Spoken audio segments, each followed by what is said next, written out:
realtor, I wanted a brokerage that would help me grow in my new career. I found that in Lincoln First Realty. When Lincoln First was acquired by NP Dodge, the training and support I received only got better. I love knowing I have the power of the NP Dodge brand behind me. I would recommend NP Dodge to new agents looking to jumpstart their real estate career and to current agents who want to take their business to the next level. Expand your career with NP Dodge. Call Eric at 402-434-2222. 93.7 The Ticket. Fox KFXL weather. Brought to you by Bryant Air Conditioning, Heating, Electrical, and Plumbing. Your Lincoln forecast for today. We'll see mainly sunny skies and it will be windy.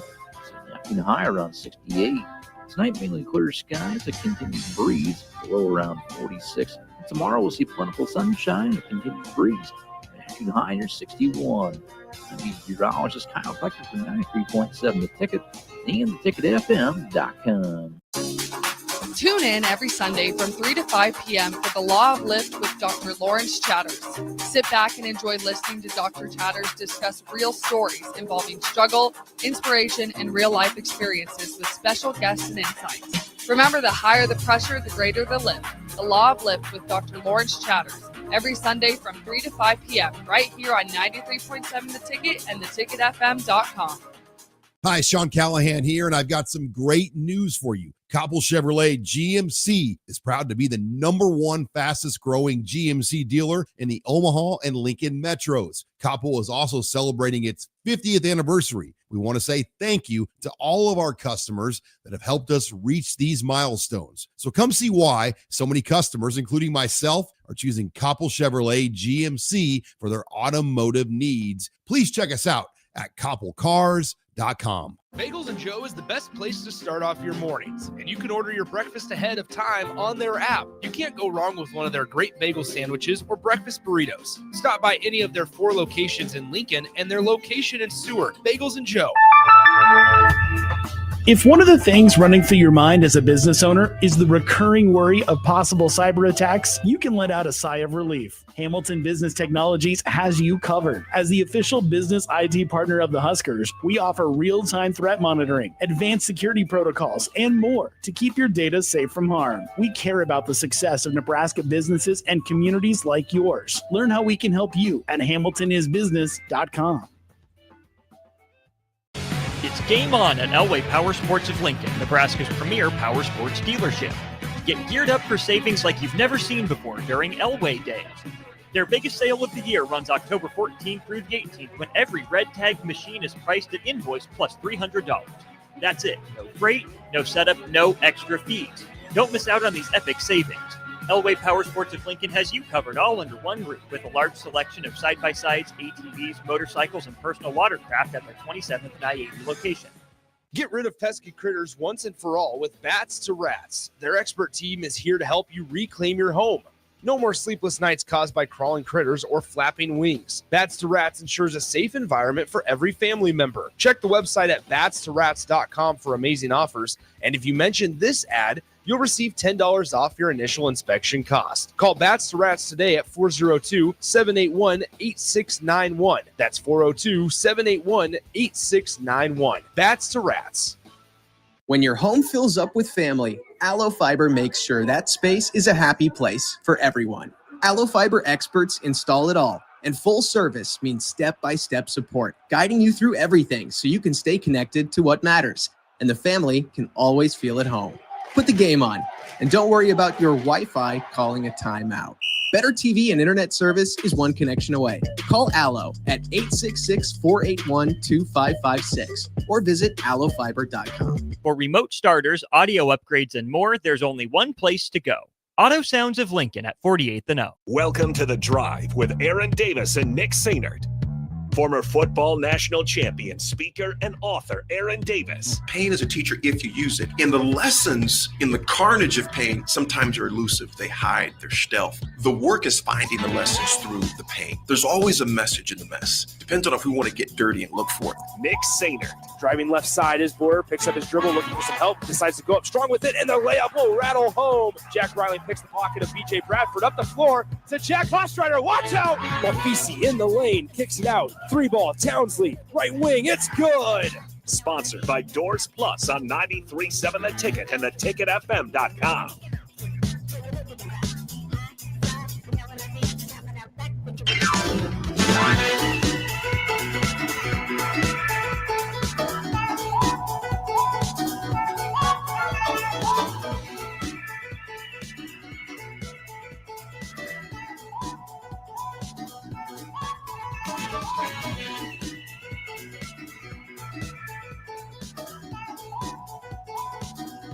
folks. Welcome to this marvelous Monday. Beautiful Sunday morning. Beautiful Monday morning. It was beautiful Sunday morning, too, though. Beautiful Monday morning. Nick is back in the house. Ellie is off the ones and twos, but she filled in nice. In fact, Nick, there was quite a few requests to ever join us on a regular basis, man. Was there? Yeah, not because of you or anything like that, fine. but just because it was a good flow with all of us. Even if it was because of me. Nah, not because of you, man. Not because of you. Swim, how does it feel to be back in the 402, man? It was good. I couldn't get out of Minnesota fast enough after the way that Friday night went. So couldn't get out of there fast enough. Found myself at White Castle after the Husker game. I'm out on White Castle. You didn't like it? Did not like it. I thought it was the worst thing, fast food chain I think I've ever had. Maybe just a bad experience. Maybe. I mean, because you're going to visit the restroom shortly after. Yeah. Yeah. I mean, it was awful. You got to be careful screaming about White Castle. John Goodwin, of course. Yeah. My buddy, he's from Chicago, and they love White Castle. I like White Castle. I mean, I couldn't do that on a regular because it's such grease. No way. But I love the little. I'll eat about 6 or 7 of those things, man. I walked. So here's why. I mean, this is the reason. Minnesota. Sip and I were talking about this. Minnesota. I understand how snobby this probably sounds. Minnesota was awful with the media meal. The media meal was awful in comparison to what we are usually able to have. And unlike here at Nebraska. But are you really surprised though?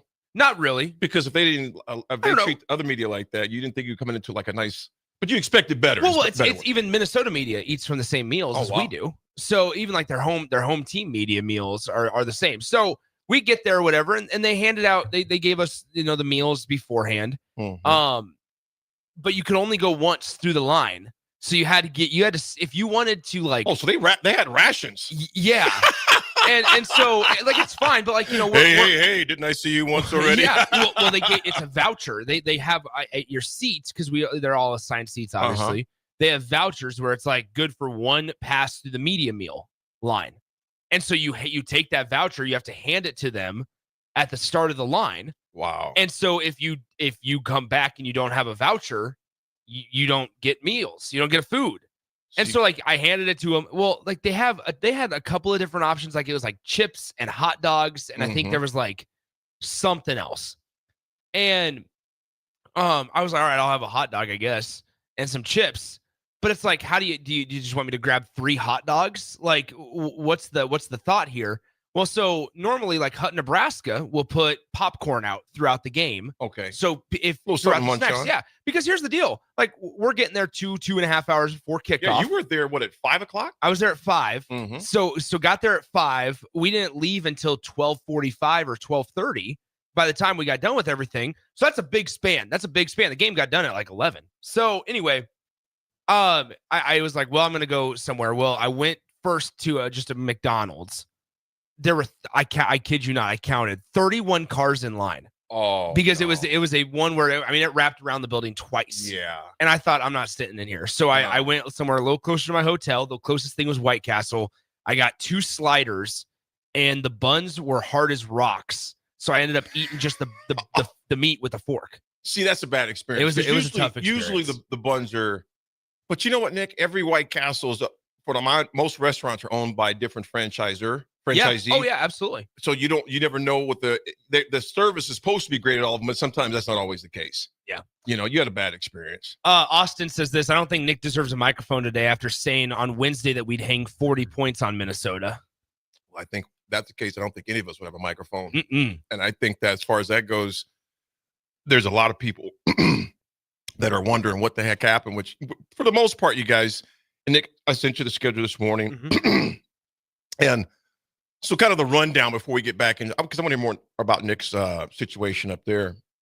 9:30, there was some firings that took place this weekend. We'll discuss that. There was not very surprising, though, what took place. 9:45 history. Then from 10 o'clock on, it's just going to be what you text in and let us know your thoughts. This is a safe place. Yeah. We're just going to say, just feel free to vent. I'm glad we had 2 days away rather than just the customary Sunday, then back on Monday. I was glad it was a Friday night to process it. So I want to get your thoughts on that. Nick, what was the stadium atmosphere like? It was actually pretty ruckus, and I give credit to Minnesota because in all honesty, took Nebraska fans out of the game. Like, you remember what a big part of Nebraska versus Maryland 2 weeks ago was, like, you could hear Nebraska fans in droves in College Park against Maryland. You never really heard Nebraska fans on Minnesota. That's not a shot at Nebraska fans. That's a shot at Nebraska football, because they didn't give them anything to cheer about. They didn't give them anything to make the drive or the travel worth it. I mean, it was from kickoff, AD. I tweeted this out a couple of times because I just could not get it out of my mind. And Sip was saying the same thing as he and I were talking up in the press box last week, of that there was just no physicality. There was no energy. It was such a disappointing effort performance. And I don't know what it was. I don't know why it was. I don't know how. I mean, you're talking about, you have the chance with a win to be bowl eligible that night.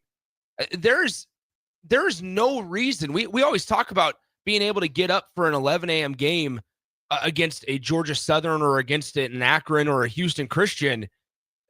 But we shouldn't have to have those conversations of, like, man, should we be concerned about them having enough juice and bringing some energy on the road to Minnesota at a 7 p.m. kickoff on national TV on a day where you could become bowl eligible? Like, that is mind-boggling to me that we're even having this conversation. It was so uninspiring. It was so uninspiring, and that's the only word I can consistently think about. You know, I thought about this, and like I said, I'll go more in 10. I'll reserve a little bit here, but any frustration Nebraska fan has is warranted based off what we saw on Friday night. That was probably one, and this is hard to say, one of the most uninspired performances I've seen in recent time from a Nebraska football team. To come out flat, played flat. And you know, the thing, that score was not indicative of how bad they beat us. It felt insurmountable at 14-6. Yeah. It might not have over the TV, and that's fine. I'm telling you guys that it was insurmountable by 14-6.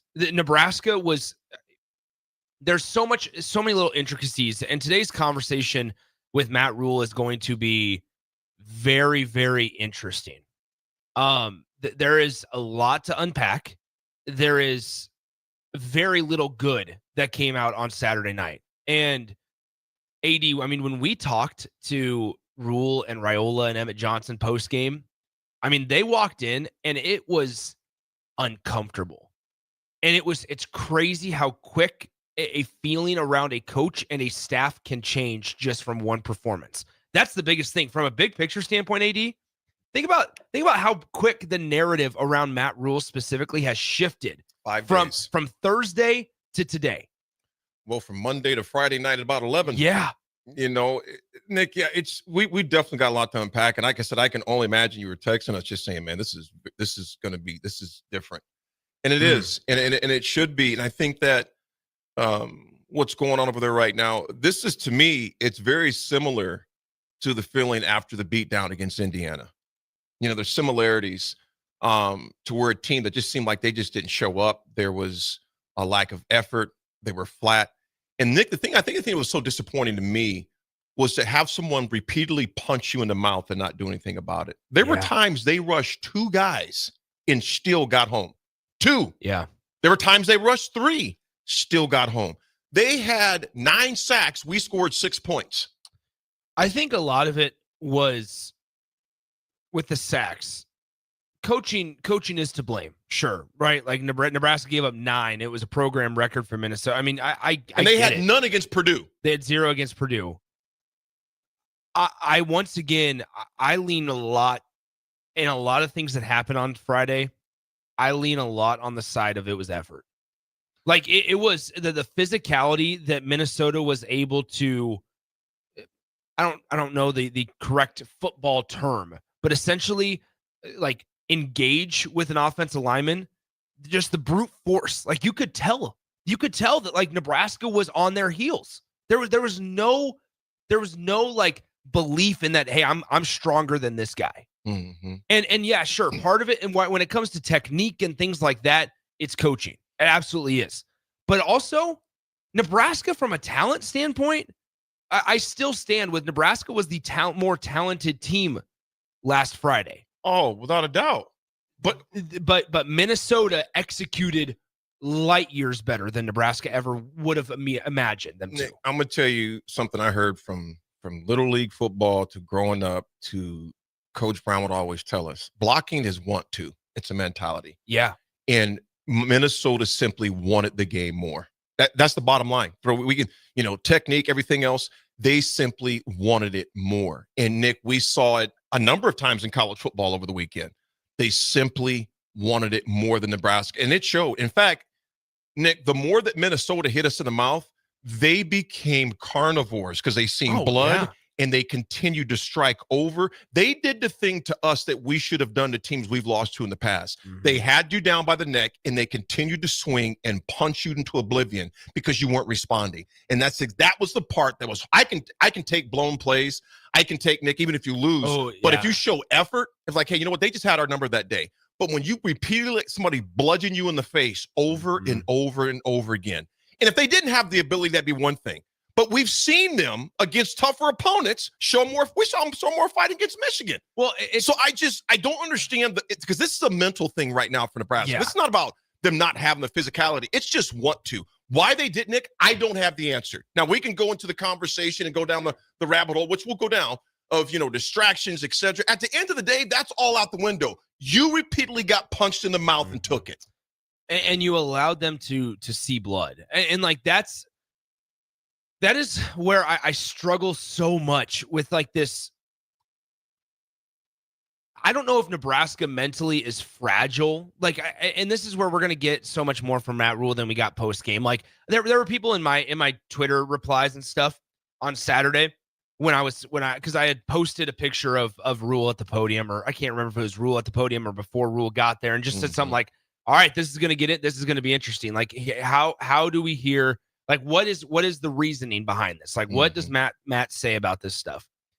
And there were people mad because like they were saying that people don't ask the hard questions and the media doesn't ask the hard questions. I will say this about that real quick.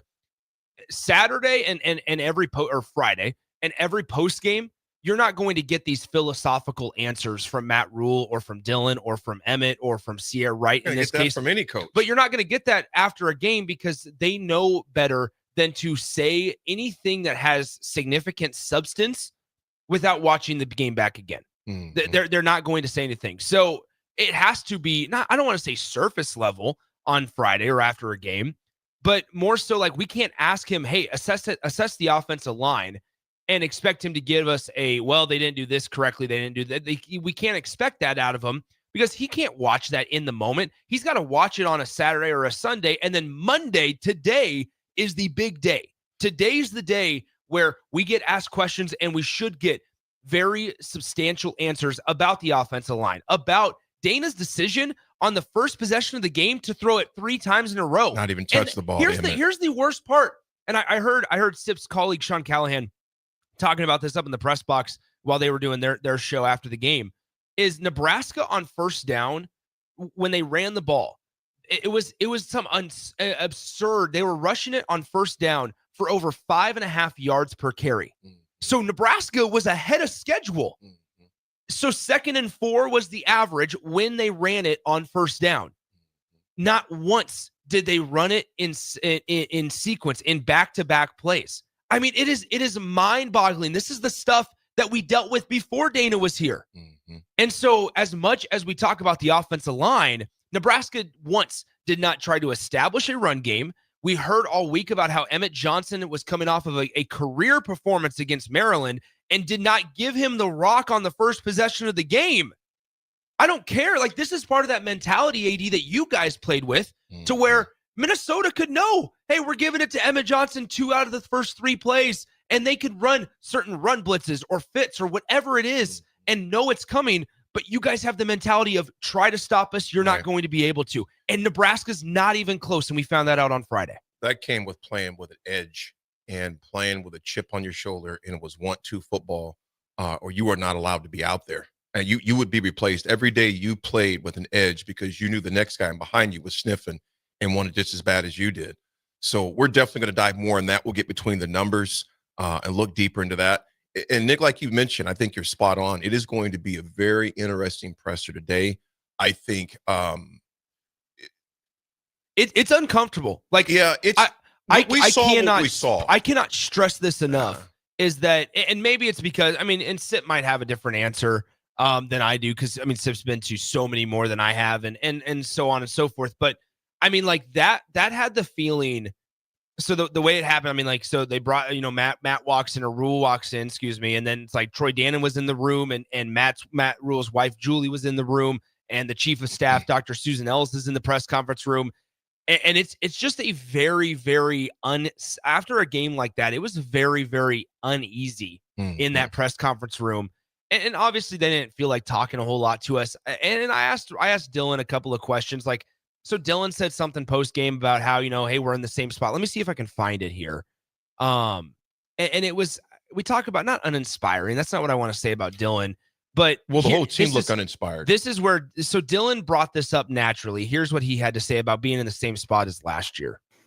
As part of my job, it just sucks. I mean, you put so much work in all off season and all week to get ready for this type of game, and it's unfortunate. I mean, we were sitting in the same spot last year, and we get the same results. So I'm very frustrated right now, and it sucks. It sucks a lot. So right after that, and I can't find the answer. I can't find it right now. But either way, after that specific answer, I followed up with, okay, so what's different about this team?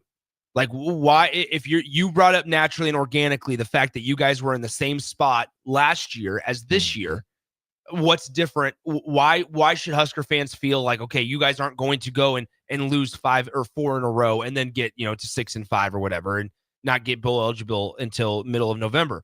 And his answer was like, it was very, very, I wouldn't say casual, but it was like we're closer as a team, and we're just going to have to shake this one off, but we're taking tomorrow off. And so we're going to have it sit in our minds for 2 days.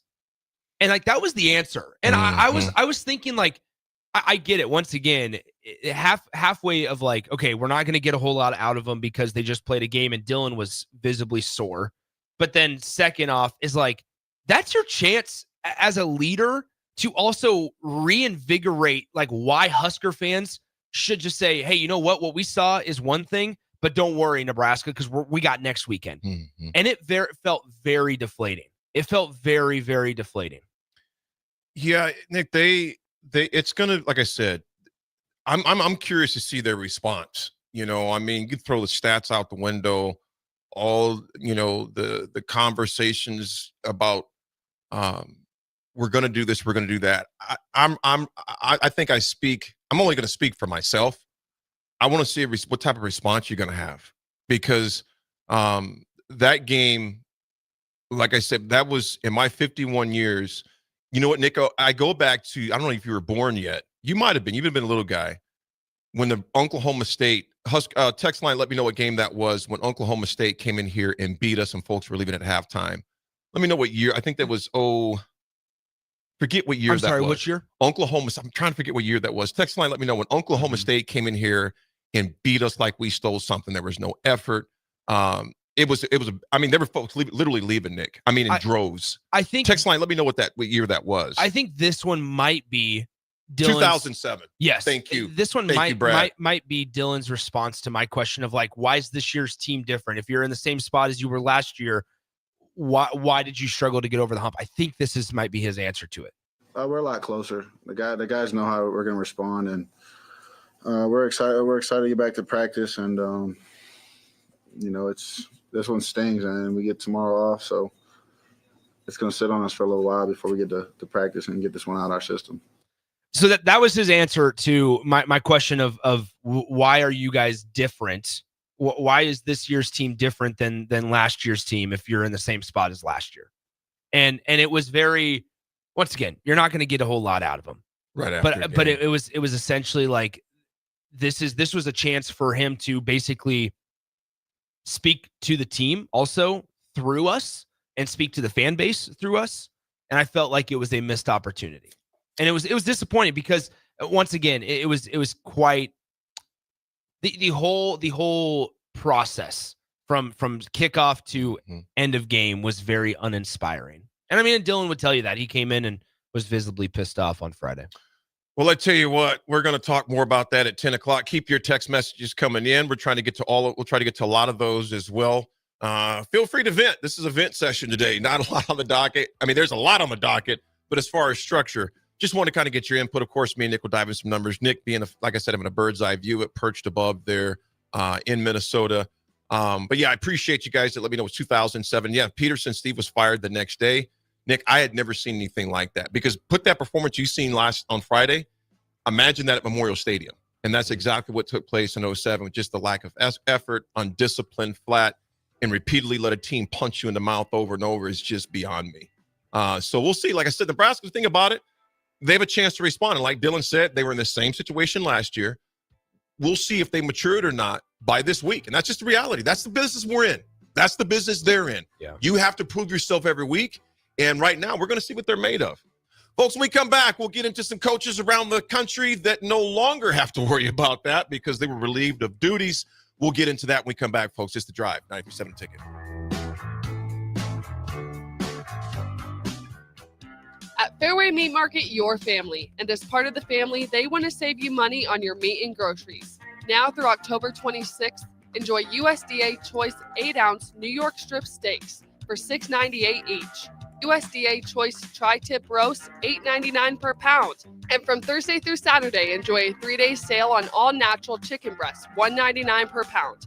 Buy 4, get 4 free on seasoned pork patties and all natural pork butt, $1.88 per pound. That's all at Fairway Meat Market in the Rockledge Square Shopping Center, just south of 84th and Van Dorn. Bagels and Joe is the best place to start off your mornings, and you can order your breakfast ahead of time on their app. You can't go wrong with one of their great bagel sandwiches or breakfast burritos. Stop by any of their 4 locations in Lincoln and their location in Seward. Bagels and Joe. Are you looking to upgrade or improve the garage door on your home? This is Cameron Hall of Doors Plus. At Doors Plus, we guarantee to offer a wide selection of options from 5 leading garage door manufacturers as we deliver a free estimate, exact measurements, and rapid installation with a 3 to 5 week time frame. When you choose Doors Plus for your residential garage door needs, you'll work with our experienced technicians and be ensured that your new door seamlessly complements your home. Give us a call at 402-590-5800 or visit us online at DoorsPlusLLC.com.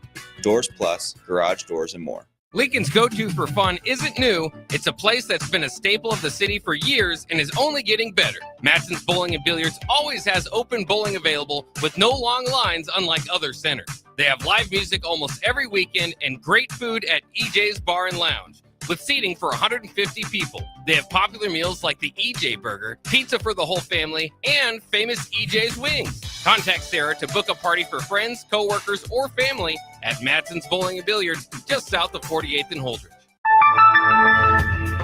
If one of the things running through your mind as a business owner is the recurring worry of possible cyber attacks, you can let out a sigh of relief. Hamilton Business Technologies has you covered. As the official business IT partner of the Huskers, we offer real-time threat monitoring, advanced security protocols, and more to keep your data safe from harm. We care about the success of Nebraska businesses and communities like yours. Learn how we can help you at HamiltonIsBusiness.com. Here at Aspen Builders, our company is building more homes today than I thought we would ever build. Bob Benish is the founder and president of Aspen Builders, online at aspenbuildersinc.com. You know, I am just shocked at how strong our market is here in Lincoln and at Aspen Builders. We're probably helping people right now more than ever get into a new home. We've been able to find pieces of ground we can develop affordably and keep our lot prices down a little bit. I think with our volume discounts and our office staff, 35 years of experience, we figure out a plan that's going to work great for you. We make it perfect. We make it fit your price range. All of this is part of the reason we're so busy. Make your dream home a reality and call Aspen Builders at 423-6811. Online at aspenbuildersinc.com. Your home is waiting at Aspen Builders. MHC isn't a new company, just a new name. Moe's Moving is now Moe's Home and Commercial. Whether moving across town or across the state, MHC Moving has you covered, specializing in home, apartment, assisted, and independent living moves. MHC can handle your commercial moves as well. MHC Moving has 0 hidden fees. You'll never pay for same-day booking or be charged for stairs, heavy items, or elevator fees. Rates are the same Monday through Saturday, and you will never pay a truck or fuel surcharge. And they offer payment plans through PayPal. Call MHC Moving today at 402-853-7167 or go to mhcmoving.com. Tune in to Outside the Box from 4 to 5 p.m. for everything you need to know about the Lincoln Stars. Join head coach Rocky Russo and play-by-play voice Alex Fern as they sit down with special player guests to tell the story of the Lincoln Stars and give you all the news and notes you need from around the USHL. That's Outside the Box with the Lincoln Stars on 93.7 The Ticket and theticketfm.com. Hi, everybody. Charlie Stone back again with Andy Goodyear of Honda of Lincoln. Andy, there are so many great things to talk about right now. Let's start with new and pre-owned vehicles. Thanks, Charlie. Yeah, we're all excited those days of inventory shortages are behind us. Right now, we have more than 400 new Hondas to choose from and over 125 pre-owned with just about any make or model in stock. I know certified pre-owned Hondas are a very important part of your dealership.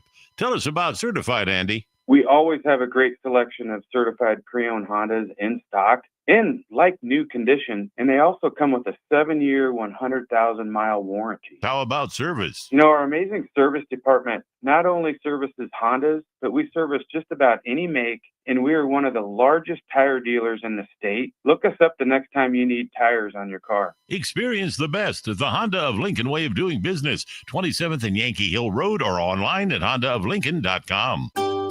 Load up on meat and more this spring at The Mercado by Certified Piedmontese with great selections of T-bones, tomahawks, ribeyes, filet mignon, brisket, sirloin, and so much more. The Mercado has locations at 84th and Havelock, 30th and Yankee Hill, and now 85th and Old Cheney in Lincoln, where you can have $2 draft beer every Thursday night from 4 to 8 p.m. and half-price espresso drinks on Fridays from 8 a.m. to 2 p.m. Get to The Mercado today for the best meat in town. All right, Lincoln, if you're a diesel technician who's ready to earn up to $40 an hour and you're tired of working nights and weekends, listen up. Inland Truck Parts and Service is hiring experienced diesel technicians right here in Lincoln, and they're offering what every hardworking tech wants. Monday through Friday hours, no nights, no weekends, and paid training on advanced diesel technology. With 37 locations across 12 states, career advancement opportunities are endless. Start building towards your future and apply today at inlandtruck.com. That's inlandtruck.com. Or text APPLY to 785-369-1320. Are you looking for an exciting new way to put your skills to work? Explore new career options in the fintech industry at Currency, a Sandhills Global company. We offer full-time positions in financial sales, compliance, operations, and other fields. We also offer a 4.5-day work week, an attractive benefits package, and opportunities for advancement. Put your motivation to work and grow with us at Currency. Visit gocurrency.com/careers to learn more.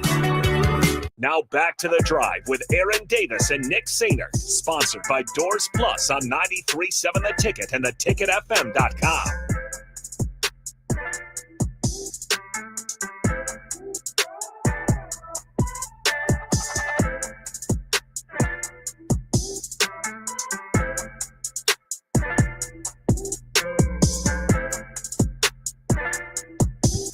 All right, folks, we are back on this marvelous Monday again. Keep those texts coming in. I can't say we'll get to all of them. We're going to try our best, though, for sure, to get to all of those. Folks, this segment is brought to you by Jack Russell of Farm Bureau Financial Service. He's been a well-respected rep since 1999. These flies are trying to disrespect me, man, over my head. He can help secure your home, your future, your family, your vehicles, and the people that matter the most to you. Give Jack a call today at 402-421-9100. and see what Jack Russell can do for you. You can visit one of his 2 locations in Seward or in Lincoln. Give Jack a call today. Nick, there were 2 coaches yesterday that got relieved of duties. We'll start with the shorter one first. Former coach at Nebraska, Jay Norvell, was released from Colorado State, which that was probably seen coming as well. His buyout is not nearly as bad. I think it's only about $1.5 million as far as that goes. When I say not bad, I mean to the institution as far as financially as that goes, because Coach Norvell is going to be just fine, financially, et cetera. It's still, I don't ever like to downplay a coach as being fired, regardless of how much money they're getting, because that's what they love to do, or else they wouldn't be doing it. Those coaches pour, they're 16, 17, 18-hour days at time living in that facility, but it's a results business. That's the bottom line. When fans, now from the fan side, fans are paying premium dollars to go see that product. And when that product is not up to expectation, or they're not performing at a level that should that brings some pride to that institution, well, decisions got to be made. And those decisions were made, man. So, like I said, I never really like make light of a coach being fired, because they do have families and to take care of, which they are taking care of. So I'm not going to belittle, look at that point. But at the same time, it's still their job. It's still their job. It is. He was 51-52 at his time in his 51-52 as a head coach in his 9-year career. He was in his 4th year at Colorado State, and he was 18-26 with one bowl game appearance last year that he lost in the Arizona Bowl. Before we talk about the other big one, we have heard from Florida State's athletic director, Michael Alford, has made it his decision known. He says this quote regarding the future of Mike Norvell. Florida State football benefits from unmatched passionate support from the entire FSU family, and the commitment to our football program is unwavering. We rightfully have high expectations in everything we do to represent Florida State in the manner that built our reputation as one of college football best programs, cultivating an extraordinary group of supporters nationally and globally. As we continue to move forward this season, our comprehensive assessment of the football program will be completed at season's end. Meanwhile, we are fully committed to helping Coach Mike Norvell and the 2025 Seminoles strongly rebound in the coming weeks. So vote of confidence for him. A little bit of vote of confidence. We saw what that meant for Scott Strickland and the Florida Gators, though, when they, at the beginning of September, said we are fully supportive of Billy Napier until October. And AD. Just 6 weeks later, that support after went a win, to the wayside, after a 2-point win against another SEC team. So that's it's never a good thing when your coach has to make a statement, because it either means Mike Norvell could get canned in a couple of weeks or just at the end of the season. Yeah, it's and Nick, that's what I mean by the human side of coaches. Imagine, Nick, you coming in every day and just not knowing if you'll be here at the end. And knowing you're going to give your all. But if you're human, when coaches say, I'm not thinking about that, bull crap, you are thinking about that. It's hard not to. It's hard not to. You wouldn't be human if you weren't thinking about your job status in those quiet moments. And I'm not talking about on the practice field. I'm not talking about when you're actually talking to the press and the press is asking those questions.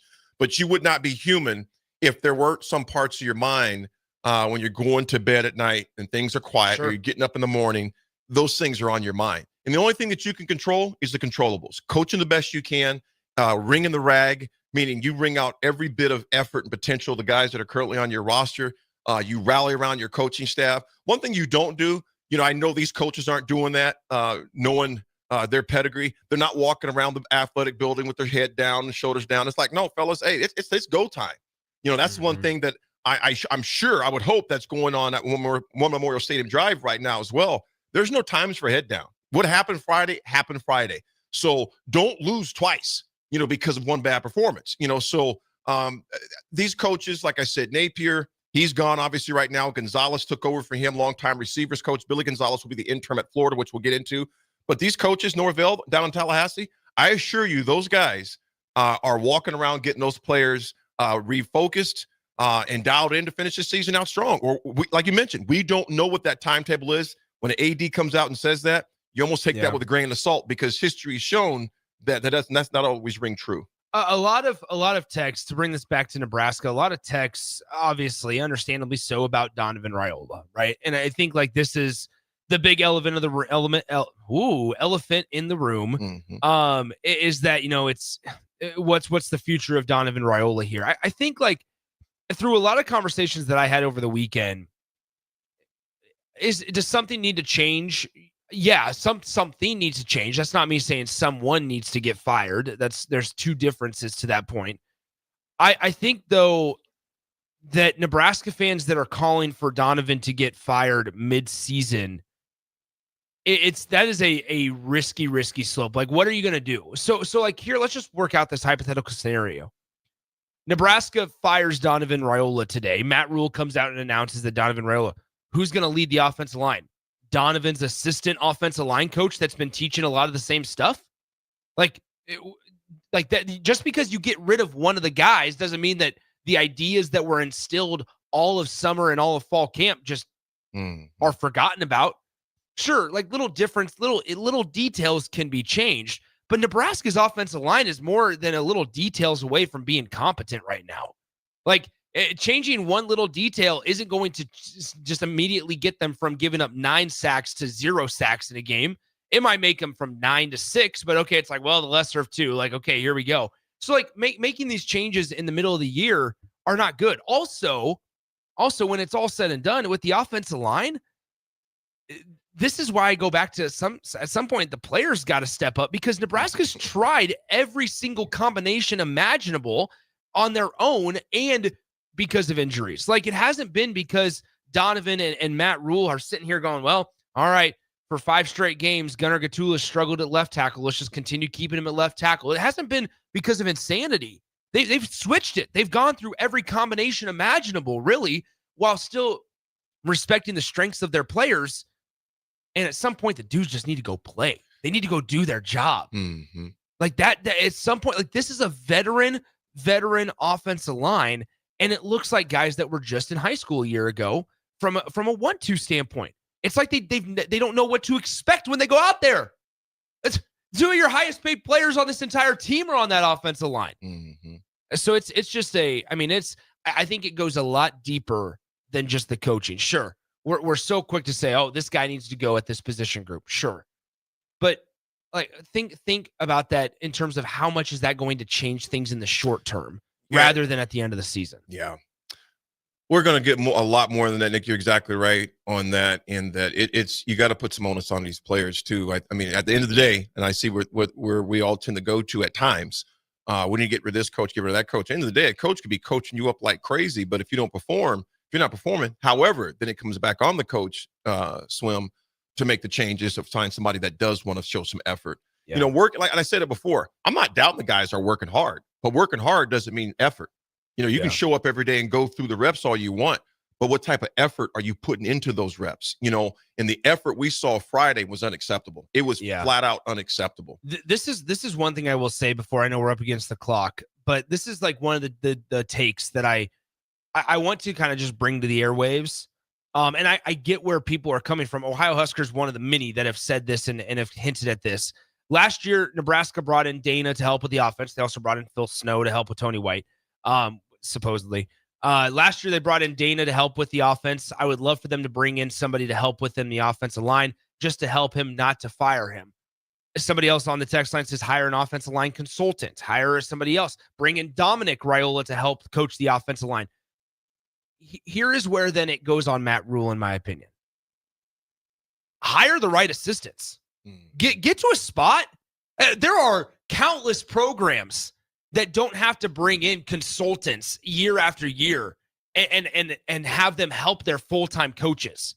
Like, if you're going to year after year when things go awry, and Ohio Husker and like Texas, I'm not coming at you on this.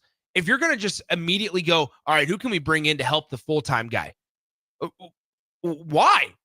How about you look at the full-time guy and go, maybe I didn't identify him as the right fit, as the right choice.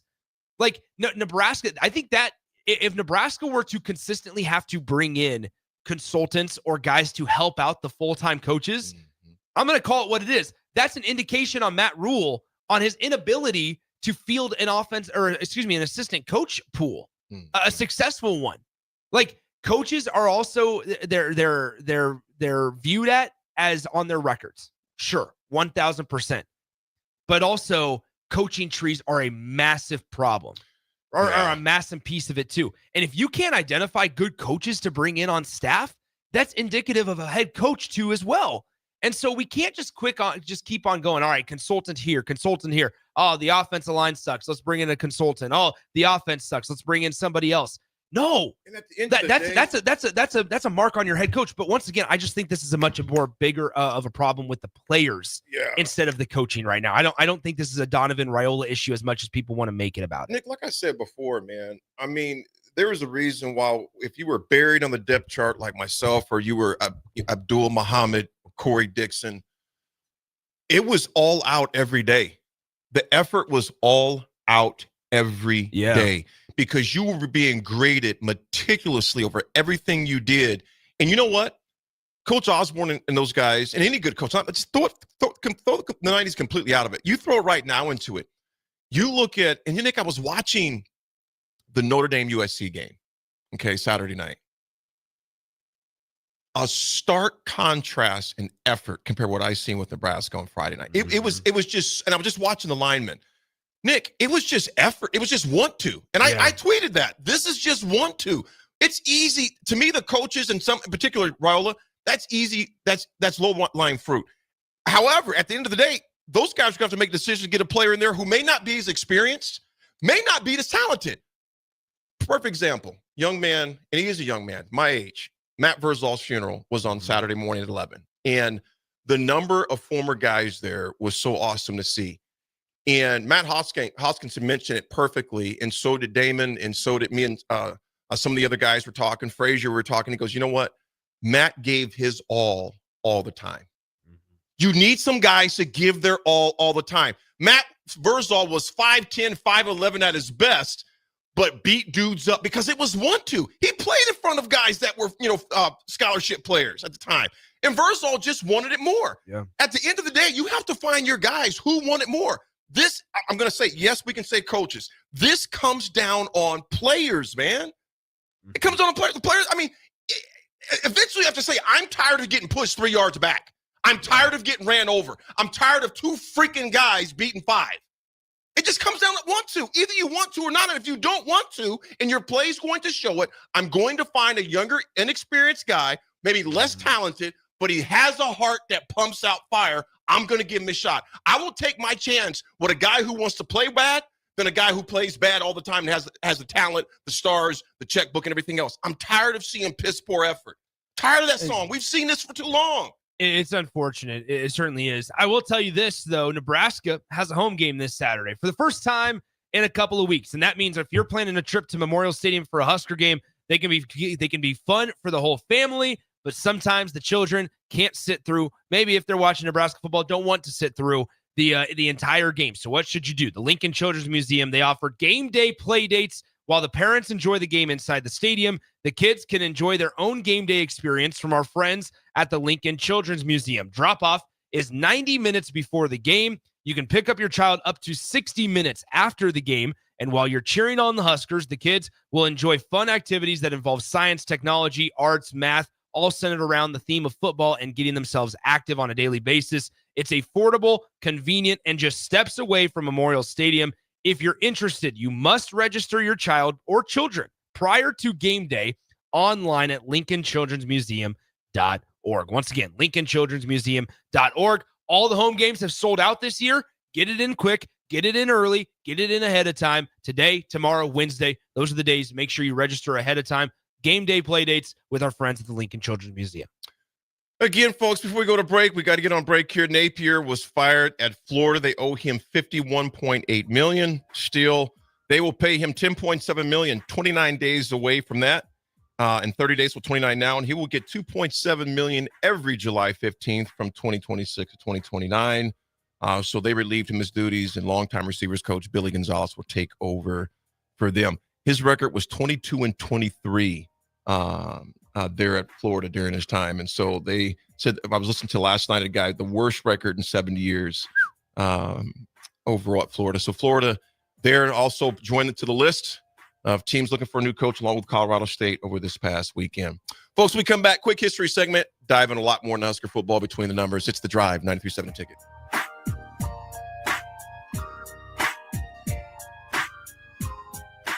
All right, Lincoln, if you're a diesel technician who's ready to earn up to $40 an hour and you're tired of working nights and weekends, listen up. Inland Truck Parts and Service is hiring experienced diesel technicians right here in Lincoln, and they're offering what every hardworking tech wants. Monday through Friday hours, no nights, no weekends, and paid training on advanced diesel technology. With 37 locations across 12 states, career advancement opportunities are endless. Start building towards your future and apply today at inlandtruck.com. That's inlandtruck.com. Or text APPLY to 785-369-1320. Give your furnace a break with the help of Heartland of Nebraska Windows. Heartland of Nebraska Windows offers a free estimate, full window replacements, all vinyl triple pane windows, and a lifetime warranty of everything, while still keeping their prices affordable. Sounds too good to be true, right? Heartland of Nebraska Windows is locally and family owned with their own team of installers. Give the window experts at Heartland of Nebraska Windows a call today at 402-430-3852 or visit them online at heartlandofnebraskawindows.com. Elevate your home or business with the help of Heartland of Nebraska Windows today. Load up on meat and more this spring at The Mercado by Certified Piedmontese with great selections of T-bones, tomahawks, ribeyes, filet mignon, brisket, sirloin, and so much more. The Mercado has locations at 84th and Havelock, 30th and Yankee Hill, and now 85th and Old Cheney in Lincoln, where you can have $2 draft beer every Thursday night from 4 to 8 p.m. and half-price espresso drinks on Fridays from 8 a.m. to 2 p.m. Get to The Mercado today for the best meat in town. Tune in to Outside the Box from 4 to 5 p.m. for everything you need to know about the Lincoln Stars. Join head coach Rocky Russo and play-by-play voice Alex Verne as they sit down with special player guests to tell the story of the Lincoln Stars and give you all the news and notes you need from around the USHL. That's Outside the Box with the Lincoln Stars on 93.7 The Ticket and theticketfm.com. This is Bill Mitchner, Executive Director of Lincoln Lighthouse. Did you know Lighthouse provides multiple programs for students such as one-on-one tutoring and mentoring, as well as pro-social skill exercises, while providing them a nourishing meal and a safe space during all months of the year, even during school breaks? Learn more or contribute to Lighthouse at lincolnlighthouse.org today.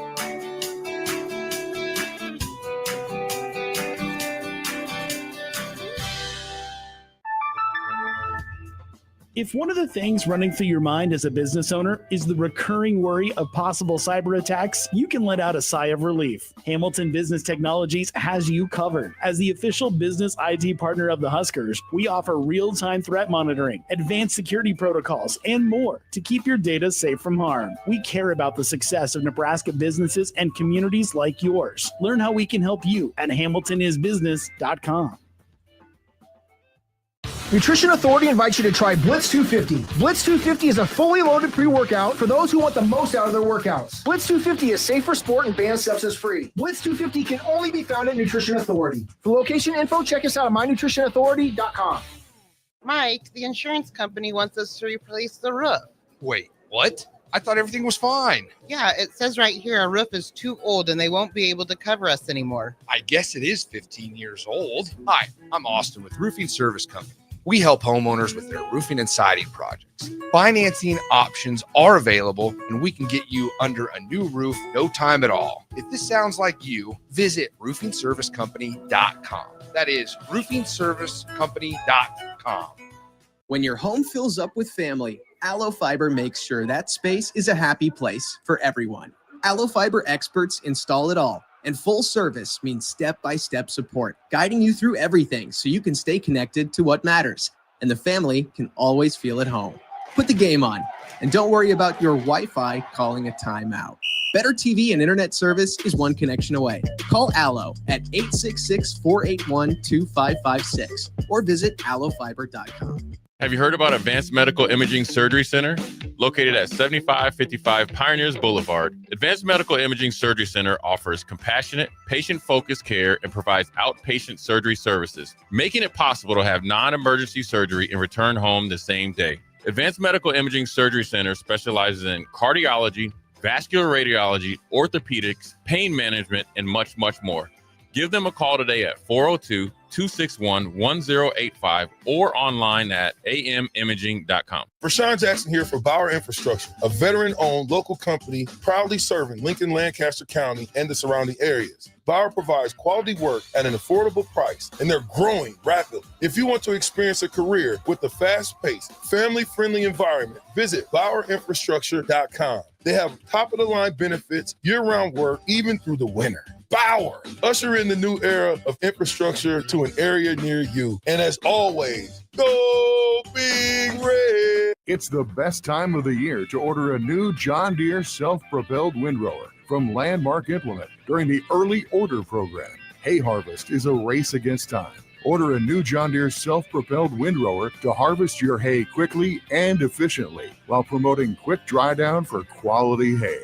Now is the time to lock in the best price of the year. Contact your local Landmark location for full details on a new self-propelled windrower and experience the Landmark difference. Midwest Bank is proud to serve Nebraska communities for over 70 years. We're a community bank making local decisions, supporting community organizations, and helping businesses succeed with 10 locations throughout the state, from Wisner to Deschler, Norfolk to York, and right here in Lincoln too. Whether you're opening a checking account, buying your first home, in need of an ag loan, or in search of cash management services for your business, we're here for you. Your community, your bank, Midwest Bank. Find out more at midwest.bank. Member FDIC. Now back to The Drive with Aaron Davis and Nick Sainer. Sponsored by Doors Plus on 93.7 The Ticket and theticketfm.com.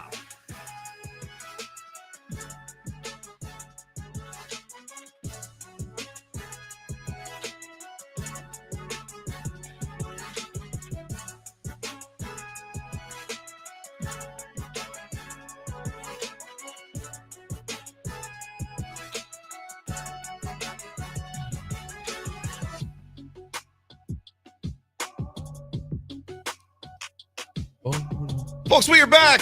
We're going to break down these numbers. Of course, the final score 24-6 on Friday night.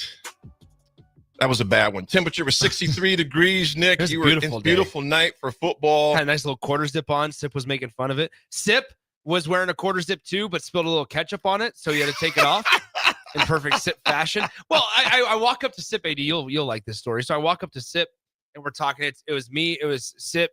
Damon was sitting. I was sitting there with Damon, Sip, and myself. We're talking with Mike Schaefer as well. We were talking before the game, and all of a sudden I look down at Sip's media pass, and it's got a massive, not a stain, a blob. There was substance to it, ketchup on the corner of his media pass, and it was just swinging on his shirt. And I was like, Sip, I was like, you're getting ketchup on your little nice little quarter zip Nice there. little quarter zip. And he's like, oh, this is why I can't wear nice stuff. And he got all mad. So he wipes it off. And he's like, well, now I got to wipe it. I got to take it off. So he takes it off, and he wasn't able to wear the quarter zip anymore. But no, it was a funny day. Well, I'll tell you what, folks. Friday night, they're kind of the headlines where they were talking about, you got to grit and closing and all the rest of these things. But that was completely vanished when they got to Minneapolis. Nebraska, in my opinion, Nick, they looked uninspired, uncommitted, and undisciplined, and just no poise whatsoever. And you know what? To say anything different, granted, we have to be. I'm a diehard. Most media, you got to somewhat be subjective. Well, I'm very objective, Nick, in that being where I'm from, man. So I'm very subjective to this because I'm from I'm from there, was on there, so I'm going to be very clear about it. So it's like, well, you're throwing softballs. No, there's no softballs here. I'm just going to tell you that right now. That team looked lost and just uninspired, and Nick, here's the thing. Was this just a one-off, or is this a deeper sign this team still doesn't fully know who they are offensively or defensively? Because, Nick, on that long run that Darius Taylor ripped off, our free safety, Buford had that angle right on him. Yeah. And just like, I don't know if he didn't want to tackle him, like he wanted to, I don't know what it was. That would have been maybe a 7-yard gain, not 71. But we saw that also in Maryland, because remember, we talked about how the defense was not wrapping up. We saw that again on Friday. Friday was more, they were just getting ran over. Yeah. So it was not just all on the offense. This was a whole team effort of just lack of inspired ball. The only bright spot for me was Archie. Yeah, I mean, he had the two. Well, see, and that's where he had the punt that was down at the 2-yard line, and then Nebraska allowed a 98-yard drive to go. Was it 12 minutes or 14? 14 minutes. It was 14 plays, 98 yards. Took over 7 minutes off the clock. So my question is, Nick, I'm gonna ask you this: is this a one-off, or is this a deeper issue, man? Let's talk about that when we come back. Before we do, it is time for the IBA $1,000 cash contest keyword. Text it 508-777-1000 or head to theticketfm.com. Click on Cash Blitz to enter. Today's keyword is boss. BOSS, boss. Remember, every keyword you enter is another chance to win. One lucky listener will take home 1,000 buckaroos tomorrow around noon. Don't wait. Get that keyword in now at theticketfm.com, or you can text it 508-777-1000. Our history, was that 2007 game was the last time Nebraska showed up, in my opinion, at least. I'm not saying for all Husker fans, but the lack of effort, uninspired ball, it was atrocious, and Friday night was a copy of that. John Squires, what's up, brother? He goes, physical toughness is the foundational piece missing from our program, particularly on the O-line. He goes, we've been a very soft football team. Being physical is a learned behavior. It should be a standard. And, Johnny, I agree with you, man. We're going to dive a lot more into that when we come back. We're going to get as many of your texts as we can. It's The Drive, 937 Ticket. This is Lincoln's home for sports talk on the FM dial. Also online at theticketfm.com. On the internet. KNTK FM Firth, 93.7 The Ticket. At Fairway Meat Market, your family. And as part of the family, they want to save you money on your meat and groceries. Now through October 26th, enjoy USDA Choice 8-ounce New York strip steaks for $6.98 each. USDA Choice Tri-Tip Roast, $8.99 per pound. And from Thursday through Saturday, enjoy a 3-day sale on all natural chicken breasts, $1.99 per pound. Buy 4, get 4 free on seasoned pork patties and all natural pork butt, $1.88 per pound. That's all at Fairway Meat Market in the Rockledge Square Shopping Center just south of 84th and Van Dorn. This is your year, where your team takes it all the way. Win way more than bragging rights at Warhorse Casino, where your love of the game could put $1 million in your pocket. The Pro Football Frenzy is free to play with prizes all season long. Weekly cash prizes up to $1,000 cash, season-long leaderboards, and a chance to win $1 million. Only at Warhorse Casino. Wagers may only be placed on Nebraska-based teams when played outside the state of Nebraska. Must be 21 or older to gamble. Gambling problem? Call 1-833-BET-OVER. Have you heard about Advanced Medical Imaging Surgery Center? Located at 7555 Pioneers Boulevard, Advanced Medical Imaging Surgery Center offers compassionate, patient-focused care and provides outpatient surgery services, making it possible to have non-emergency surgery and return home the same day. Advanced Medical Imaging Surgery Center specializes in cardiology, vascular radiology, orthopedics, pain management, and much, much more. Give them a call today at 402-261-1085 or online at amimaging.com. Are you looking for an exciting new way to put your skills to work? Explore new career options in the fintech industry at Currency, a Sandhills Global company. We offer full-time positions in financial sales, compliance, operations, and other fields. We also offer a 4.5-day work week, an attractive benefits package, and opportunities for advancement. Put your motivation to work and grow with us at Currency. Visit gocurrency.com/careers to learn more. Are you looking to upgrade or improve the garage door on your home? This is Cameron Hall of Doors Plus. At Doors Plus, we guarantee to offer a wide selection of options from 5 leading garage door manufacturers as we deliver a free estimate, exact measurements, and rapid installation with a 3 to 5 week time frame. When you choose Doors Plus for your residential garage door needs, you'll work with our experienced technicians and be ensured that your new door seamlessly complements your home. Give us a call at 402-590-5800 or visit us online at DoorsPlusLLC.com. Doors Plus, garage doors, and more. Prepare for the Maximum Fun Tour. A day to remember. Yellow Card. Pinnacle Bank Arena. Friday, October 31st. Special guests, The Wonder Years and Dinosaur Pileup. Tickets on sale now at Ticketmaster.com. The Maximum Fun Tour. A day to remember. Yellow Card. Select Plumbing and Utility has been serving Lincoln and the surrounding area for 14 years, and they're not slowing down. Select Plumbing and Utility handles all your plumbing needs, from faucets and water heaters to full renovations, and they can even help with your heating and cooling needs. They're also Lincoln's underground experts, repairing and replacing broken underground water and sewer lines since day one. Contact Select Plumbing and Utility today at 402-560-6197, assuring excellence in every situation, opportunity, and challenge. That's 402-560-6197. The temperature and leaves are falling daily, so that means it's time for a new pair of shoes for the fall season from Brown's Shoe Fit. Now through October 31st, take $15 off any regularly priced fall shoes and boots. Brands like Keen, Oboz, Echo, Taos, and Atrex all $15 off. Some exclusions may apply. See store for details. This is the sale you've all been waiting for, so get down to Brown's Shoe Fit on 66th and Q. Welcome to The Drive with Aaron Davis and Nick Sainert. Former football national champion, speaker, and author Aaron Davis. Pain is a teacher if you use it. And the lessons in the carnage of pain sometimes are elusive. They hide, they're stealth. The work is finding the lessons through the pain. There's always a message in the mess. Depends on if we want to get dirty and look for it. Nick Sainert. Driving left side is Boyer, picks up his dribble, looking for some help, decides to go up strong with it, and the layup will rattle home. Jack Riley picks the pocket of B.J. Bradford up the floor to Jack Ostrider. Watch out! Monfisi in the lane, kicks it out. 3-ball, Townsley, right wing, it's good! Sponsored by Doors Plus on 93.7 The Ticket and theticketfm.com.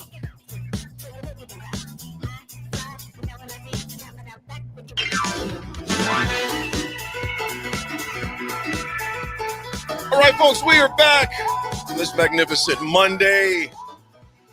Rushing for Nebraska, Emmett Johnson led Nebraska rushers, 14 carries, 64 yards. Long was 12 yards. He was averaging 4.5 a carry. Mosey had 2 carries. Royal was 13 for 29. Darius Taylor, who was allegedly had a hamstring issue. Well, if he did, he didn't seem too hurt to me. As he ripped us for 151 yards, as long as with that 71-yard scamper that should have went for about 8 at most during that one. And then Fame Ajobi came in and said, "Yeah, I'm not done yet either." He ran for hard yards, 8 for 39, but it was just a game of want to, Nick. Receiving Isaiah Hunter, 5 for 40. Emmett 5 for 37. Luke Lindenmeyer was 4 for 52. So yeah, man, it was just. I have some thoughts. I have a lot of thoughts on everything. Tell me. Talk to me. Let me pull this up here. And once again, 402-464-5685, the Honda of Lincoln hotline, the Starter Heyman Jewelers text line is open for you guys the entire time. I think, though, AD, what I was really disappointed in, and I have been the last couple of weeks, is Nebraska's inability to get Ja'Cory Barney the ball. Ja'Cory had 1 target on Friday, and we can sit here and say, okay, well, Minnesota might have been doing some things to try to take him away. But you're telling me that you can't find a way to get Ja'Cory Barney in a one-on-one situation, not downfield even. Get him involved. We saw jet sweeps, we saw jet tosses, we saw other types of things to where they motioned and would move him and put him into certain positions, and Nebraska could get him the ball consistently. And Nebraska's inability these last 2 weeks to get him the ball has just been mind-boggling. It's been surprising. Nebraska continuously tries every time they get inside the 5-yard line. They try to throw a fade to the end zone to Dane Key, and it consistently does not work. Drake Lindsey made a pass. It's a beautiful ball in the end zone for their touchdown. That was a pass that they've tried to get Dylan to make the entire year and hasn't been able to. There was a lot of telling stuff. And for as much as of the offensive line is getting flack for this performance and stuff, there's something to be said that Dana Holgorsen needs to be held accountable for some of the stuff. Both coordinators, because John Butler certainly isn't scot-free in this either. I'm just going to say there's not a person on that team who's not accountable. We're just going to make a clean swipe with that. It's everybody. Everybody needs to take a look in the mirror and say if that's not who you are, there should be a different result on Saturday, Nick. And I'm not even, obviously I hope for the win, but I'm talking about the effort. I mean, even if you're a casual fan, let's say you're not even a Nebraska fan, you're just a casual fan. And if you watch the effort by everyone involved for the most part, you're going to see one team. You could point out, well, that team over there in the maroon and gold or maroon and yellow, whatever the heck their colors are, they simply want it more. And I'll say this, PJ Fleck, people can say whatever they want. That dude is 7-1 against Nebraska. He is 7-1. He rose the hell out of that boat anytime Nebraska comes up there or anytime they come down here. They just roll the boat. And on Friday, which was so sickening, they rolled that boat right down our throat repeatedly. And we just took it. I mean, there was no fight. And those, like I said, Nick, I'm very curious. I'm going to say this.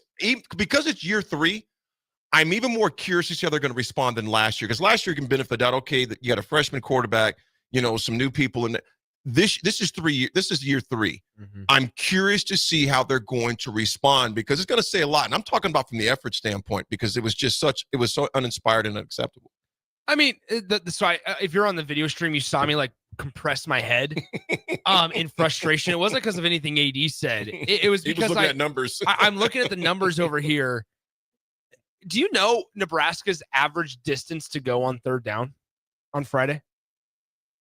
Do you have any clue? Do you have any idea? 8.5. I was going to say about 7.5. 8.5.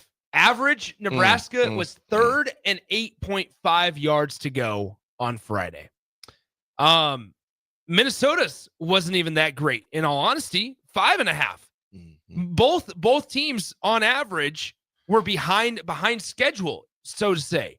But Nebraska was not even in the. I mean, they were on a previous month of the calendar. I mean, it is horrible. 8.5 yards, and yet there were a lot of moments we can look back in the fourth quarter, AD, and go, okay, you know what, Nebraska, maybe they should have thrown it on. You know, they threw it on first down because they had to. They threw it on second down because they had to, because they were just trying to find something that would stick. I'm going to read. Go ahead.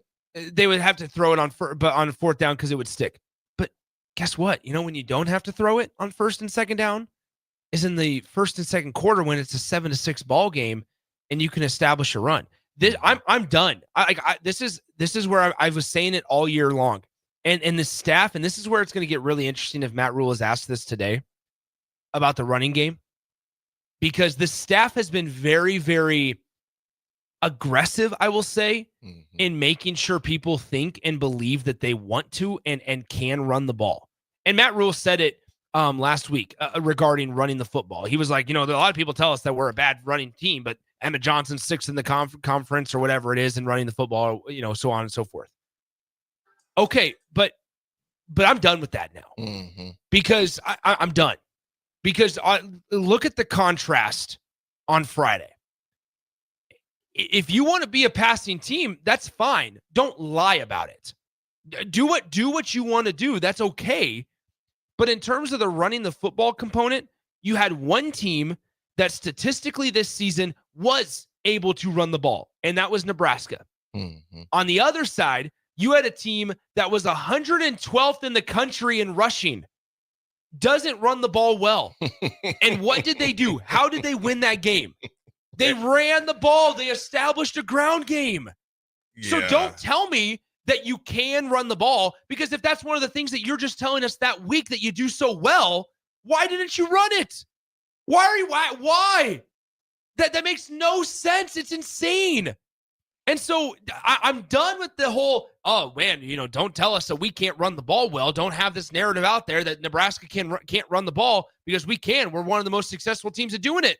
So then when crunch time is going on and you're in a 1-point ball game in the first half, you don't run it? It's absurd. It makes you scratch your head, Nick. Actually, not even scratch your head, slam your head against the table in front of you, because it's just mind-boggling. You got a workhorse back there like him, and you're not feeding him the pill. Now, I know some of the pushback may be, well, they're not blocking for him. They blocked a lot better in pass than they did for pass protection. I'll tell you that much right now. You didn't even give it a chance. Not even a chance. You got to establish it, and there was nothing to. In fact, the word establish it was just ES, and they were done. I mean, there was no commitment to the run whatsoever, and it was so daunting and frustrating to see that, Nick. I'm just baffled by it. In a 24-6 game or a 14-6 game, and the running game by the fourth quarter or the third quarter isn't working, so be it. Sure, then pass all you want. But this is my thing of where Matt Rule got mad. Not mad. He got frustrated with, I don't know if it was the media or with people on Twitter or social media or even me talking on radio. I don't know.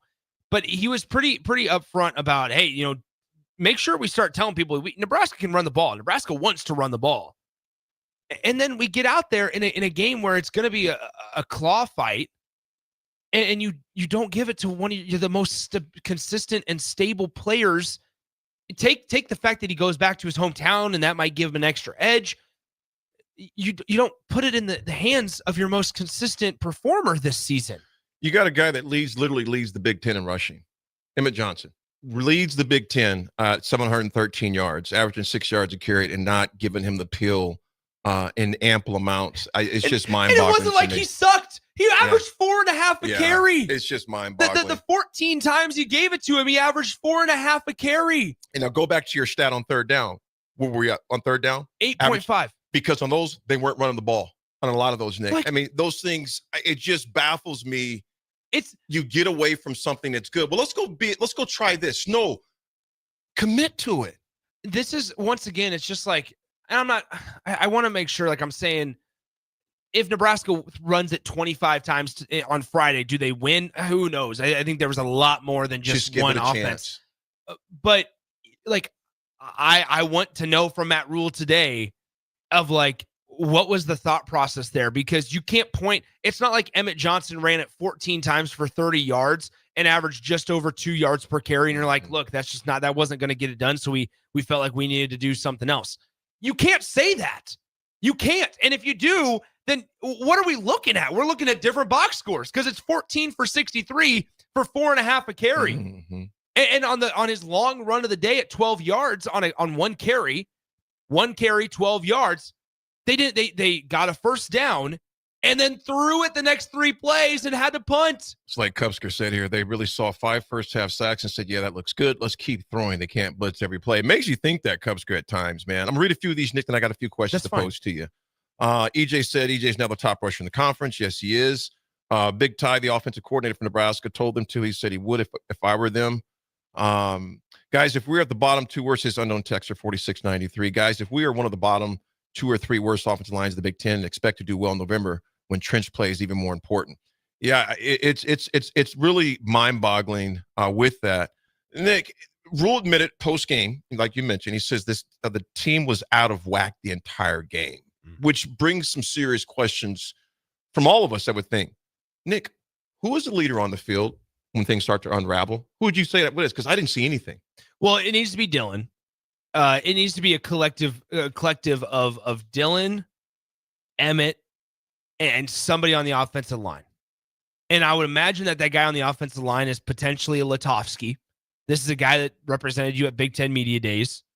But the fact that we're having the conversation of we don't know is alarming. This deep into the season, not one time. I'm not saying you have to do this, but what I'm simply saying, when things are just kind of, now maybe you did, and I'm not saying you have to do this. By any stretch, I'm not saying you have to do this. Not one time for one guy to bring everybody up, a player, and say, this ends now. I mean, to just collectively, and maybe they did it in the locker room, all those things. So I'm not going to say they didn't, but I don't know who that guy is, Nick, because I didn't see it. In fact, the longer the game got, the worse the play got. So that's my first question to you. My next one is this. Nick, why are we still seeing flat performances? Is this hints of what's being practiced during the week? Because I'm not there, so I don't know. So I'm not saying they are, and I'm not saying they aren't. Yeah. But what I'm simply saying is, man, a game like this is going to test your culture. This culture right now, things are very, in my opinion, things are very fragile. Oh, it feels. I mean, it feels like a massive week. Because Nick, this wasn't like Michigan or Ohio State or Indiana or Iowa. This was a team that you were supposed to beat convincingly. In the way that we lost, it wasn't that we lost, Nick, let's say by a field goal or a walk-off. No, by repeatedly being punched in the mouth.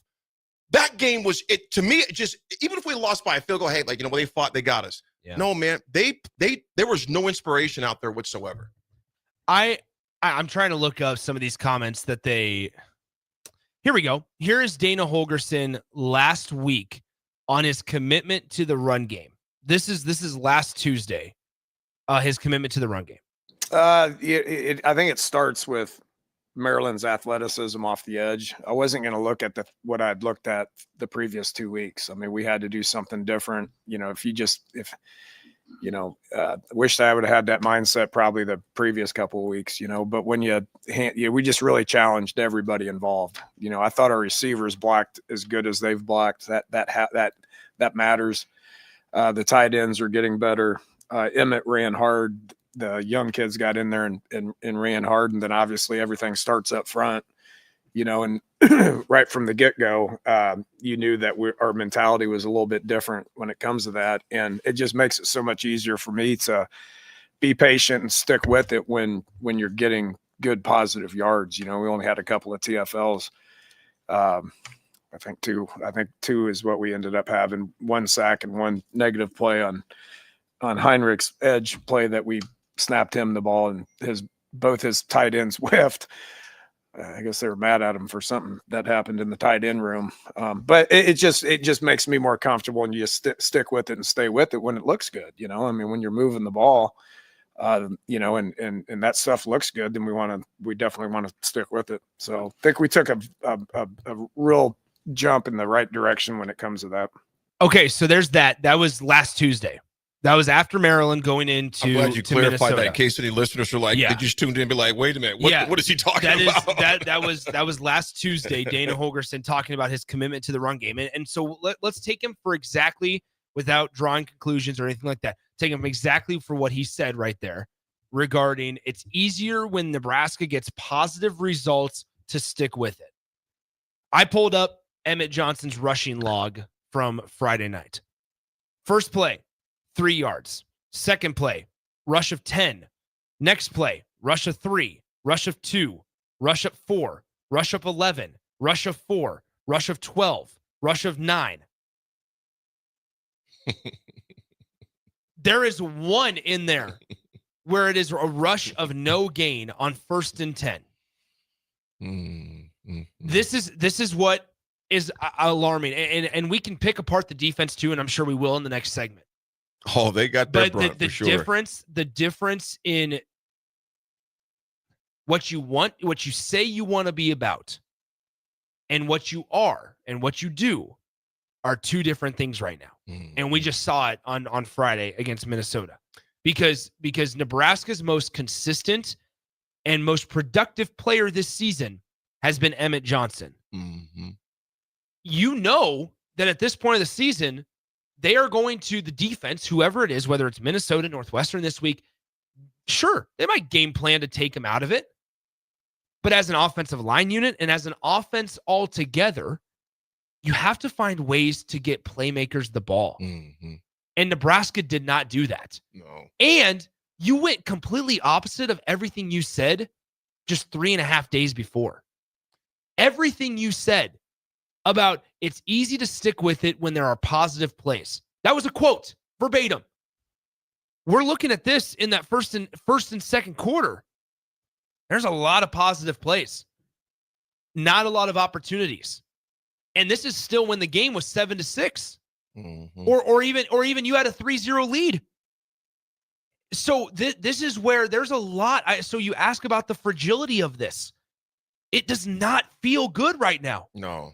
And it's crazy how just one game and how one uninspiring performance can change your entire opinion. And you know what, Nick? There were hints of this against Michigan State, Maryland, and of course it came to fruition on Friday. The poor tackling, missed assignments. You look at the number. Go ahead. I'm sorry. That's the other thing. When you bring defense into this too, understand that as an offense, you got to find ways to buy time because after Nebraska surrendered that 98-yard drive, you go 3 and out because of 3 pass plays. Try to figure out a way to burn some clock. Give your defense a break because the week before, that is exactly what Nebraska's defense did for Nebraska's offense. The defense stood up and they were able to wall up and kind of help out the offense a little bit. Now, on a game like Friday, help out the defense. Give them a breather because it felt like Nebraska's defense was on the field for the entirety of the second half. And a lot of it was because of the decision to do certain things offensively. I'm sorry to interrupt. No, brother, you're fine, man. It's been some truth out there, man. Jeff, what's up, Louie, my boy? Jeff Louie goes, listen to you guys. Love the show. Look up Minnesota national ranking in sacks before the game and now after. Yeah. Jeff, it's staggering. Speaking of sacks, though, Jeff, and to the listeners, you guys that are listening, Michigan sacked Raiola 7 times. Michigan State 5 times. How many times did Maryland sack him, Nick? Raiola? There was 1. 1 sack. So that's 13 and then 9. So basically, you look at in 4 games, he was sacked about 22, 23 times, man. In 4 games. Yeah. And with that type of ratio, and then I know some are going to say, and quite honestly, there's some that Dylan should have gotten rid of the ball sooner. We can always do that with any quarterback, but for sure, because we're getting sacked so often, it's easy to say, why does he get rid of the ball quicker? There were times to where the ball was snapped. There were already 2 dudes looking at him. Yeah. To where he was already under duress. On a few that he wasn't, should he got rid of them? Yes. But then you have to look at the ones where the left-handed one he threw, then the other shovel, he showed his athleticism. And those things are cool to see, but why do we have to be in that position for him to have to do that in the first place? Sure, there are times he should have got rid of it sooner. But the overall theme is still, the overall glaring problem is he was sacked 9 freaking times. Even, okay, let's put 3 of them on him. He was still sacked 5 times. So it's just being out of system so many times, out of timing so many times. Those things pick up. And Nick, the numbers you just read regarding the number of yards is, you can't dispute or argue that. You're a team that has not established an identity. Although you may say you have, the numbers don't lie, man. There was only one rush of Emmett Johnson's where he was tackled for a loss. One rush. Yeah, the numbers speak for themselves, bro. Emmett did a really nice job of making a lot of guys miss on Friday. We'll get to some defense too, Nick, because there were some of the tackling on defense. When like I said, we've been seeing this. We can go clear back to Michigan, where Deshaun McCullough mentioned, I think it was McCullough, or was it Shavers? I think it was Shavers that missed that long run on Eric Hayes. I'm not like Justin Hayes, Justice. On that long step, that one where he ripped off, we had the angle. One of the guys, basically, was a missed tackle. Yeah. In crucial times. And we've seen that from Michigan State. We've seen it against Maryland on the long run that young man got. And we've seen it just the other night with Taylor. And those, I'm not saying teams aren't going to score. What I'm simply saying is this has been systemic within Nebraska as far as defense. And it's got to get fixed, man. And I'm going to say this, Nick, before we get back in. Do I think that this game this week against Northwestern is a must-win? We'll discuss when we come back. It's The Drive.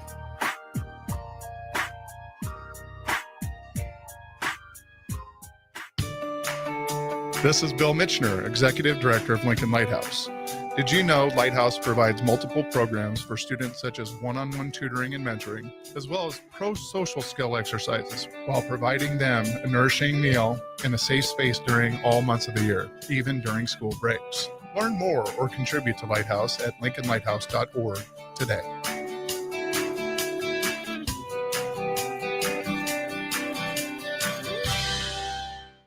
Rick Heyman here from Sauter Heyman Jewelers.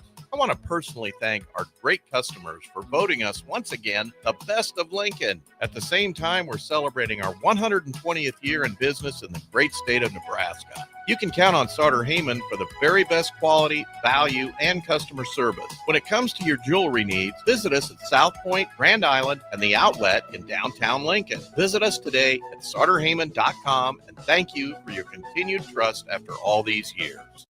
If you're seeking a career with a growing company, Gaina Trucking and Excavating is hiring and looking for additions to their team. Gaina Trucking has a strong team culture, competitive pay, 401ks, and benefits like health, dental, and vision.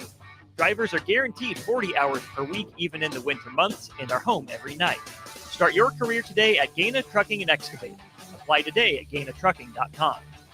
Water heater gone? Call Bryant. The price you're quoted is the price you'll pay. And in most cases, same-day replacement. Bryant Air Conditioning, Heating, Electrical, and Plumbing. 467-1111. Rashawn Jackson here for Bauer Infrastructure, a veteran-owned local company proudly serving Lincoln, Lancaster County, and the surrounding areas. Bauer provides quality work at an affordable price, and they're growing rapidly. If you want to experience a career with a fast-paced, family-friendly environment, visit BauerInfrastructure.com. They have top-of-the-line benefits, year-round work, even through the winter. Bauer, usher in the new era of infrastructure to an area near you. And as always, go Big Red! Hi, everybody. Charlie Stone back again with Andy Goodyear of Honda of Lincoln. Andy, there are so many great things to talk about right now. Let's start with new and pre-owned vehicles. Thanks, Charlie. Yeah, we're all excited those days of inventory shortages are behind us. Right now, we have more than 400 new Hondas to choose from and over 125 pre-owned with just about any make or model in stock. I know certified pre-owned Hondas are a very important part of your dealership. Tell us about Certified, Andy. We always have a great selection of certified pre-owned Hondas in stock. in like new condition, and they also come with a 7-year, 100,000-mile warranty. How about service? You know, our amazing service department not only services Hondas, but we service just about any make, and we are one of the largest tire dealers in the state. Look us up the next time you need tires on your car. Experience the best at the Honda of Lincoln way of doing business, 27th and Yankee Hill Road, or online at hondaoflincoln.com. Are you looking for an exciting new way to put your skills to work? Explore new career options in the fintech industry at Currency, a Sandhills Global company.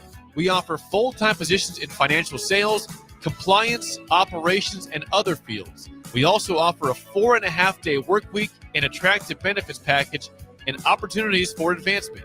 Put your motivation to work and grow with us at Currency. Visit gocurrency.com/careers to learn more.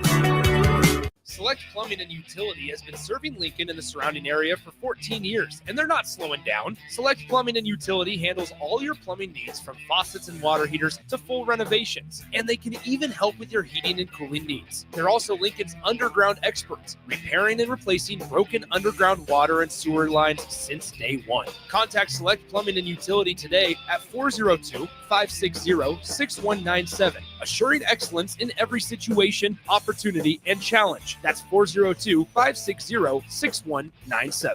Hi, Sean Callahan here, and I've got some great news for you. Copple Chevrolet GMC is proud to be the #1 fastest growing GMC dealer in the Omaha and Lincoln metros. Copple is also celebrating its 50th anniversary. We want to say thank you to all of our customers that have helped us reach these milestones. So come see why so many customers, including myself, are choosing Copple Chevrolet GMC for their automotive needs. Please check us out at copplecars.com. Here at Aspen Builders, our company is building more homes today than I thought we would ever build. Bob Benish is the founder and president of Aspen Builders, online at aspenbuildersinc.com. You know, I am just shocked at how strong our market is here in Lincoln and at Aspen Builders. We're probably helping people right now more than ever get into a new home. We've been able to find pieces of ground we can develop affordably and keep our lot prices down a little bit. I think with our volume discounts and our office staff, 35 years of experience, we figure out a plan that's going to work great for you. We make it perfect. We make it fit your price range. All of this is part of the reason we're so busy. Make your dream home a reality and call Aspen Builders at 423-6811. Online at aspenbuildersinc.com. Your home is waiting at Aspen Builders. Select Plumbing and Utility has been serving Lincoln and the surrounding area for 14 years, and they're not slowing down. Select Plumbing and Utility handles all your plumbing needs from faucets and water heaters to full renovations, and they can even help with your heating and cooling needs. They're also Lincoln's underground experts, repairing and replacing broken underground water and sewer lines since day one. Contact Select Plumbing and Utility today at 402-560-6197, assuring excellence in every situation, opportunity, and challenge. That's 402-560-6197. When the clock strikes 0 after every Nebraska football game, there's only one place to go for instant coverage. Tune in for the Husker After Party Postgame Show on 93.7 The Ticket for each game, win or lose. Call in with all your takes or text the show at 464-5685 and hear quotes from the players and coaches too. It's the Husker After Party Postgame Show. Sponsored by Anderson Ford and Vinny Krikak of State Farm Insurance. Alexa, play 93.7 The Ticket. Okay, playing 93.7 The Ticket. Alexa, turn down the lights. Dimming the lights. Alexa, order a pizza. The big one. All the toppings. Are you sure that's a good idea? Alexa. That's a lot of pizza for just one man. Alexa, just do it. Stop judging me, just do it. As you wish. Thanks, Alexa. You're my best friend. For remote starters, audio upgrades, and more, there's only one place to go. Auto Sounds of Lincoln at 48th and O. Now back to the drive with Aaron Davis and Nick Sainer. Sponsored by Doors Plus on 93.7 The Ticket and theticketfm.com. Folks, we're back on this marvelous Monday. Regardless of the outcome on Friday, quick programming note on other teams. Nebraska volleyball went up to Michigan and took care of business. Brought some brooms with them, Nick, as they took care of Michigan State, took care of Michigan. The women continue to just stomp all over the conference. It doesn't matter if it's Rutgers, a doubleheader against Penn State, then Rutgers the next night, or if it's Michigan State one night and up in Lansing, say, yeah, we're going to go over to Ann Arbor and give y'all some of this too. And they took care of business. Men's basketball takes care. What was BYU ranked? 8th preseason in the country. What were they? 8th.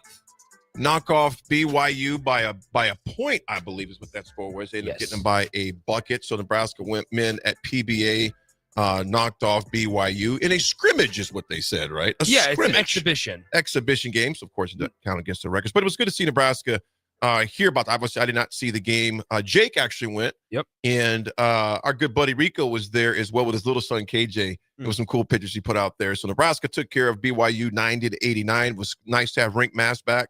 7 for 8 from 3-point range, Nick. The big fella. He was legit. Silky smooth. One thing I want to talk about with Husker volleyball, what if I told you that they've won their last 27 sets?